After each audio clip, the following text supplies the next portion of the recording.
Today's Old Testament reading is selected portions from Genesis 45. Listen.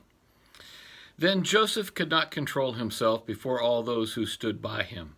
He cried, "Make everyone go out from me." So no one stayed with him when Joseph made himself known to his brothers. And Joseph said to his brothers, "I am Joseph. Is my father still alive?" But his brothers could not answer him, for they were dismayed at his presence. So Joseph told his brothers, "Come near to me, please."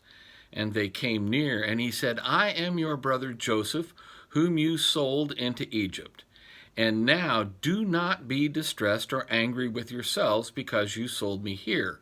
For God sent me before you to preserve life. It was not you who sent me here, but God. Hurry and go up to my father and say to him, 'Thus says your son Joseph, God has made me Lord of all Egypt. Come down to me, do not tarry, I will provide for you.' And he kissed all his brothers and wept upon them. After that his brothers talked with him. To each and all of them he gave a change of clothes and provisions for the journey. Then he sent his brothers away, and as they departed he said to them, 'Do not quarrel on the way.'" Do not quarrel on the way. Such a small thing to say, it can be easily overlooked in all that's going on with Joseph and his brothers. But let's stop here and consider Joseph's meaning in this little directive. Joseph understood that it would be the natural tendency of his brothers to quarrel. We're no different.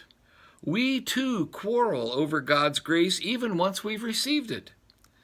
How well this reading depicts our condition as being at the same time sinner and saint. We are saints by the grace of God. Just as the brothers were given grace through Joseph's generosity, not just of food and goods, but his generosity of spirit and life.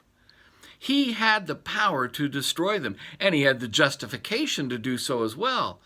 They had not only offended him, they had laid violent hands on him, and then they sold him. They sold their brother into slavery, and now he had them in his power to take his revenge.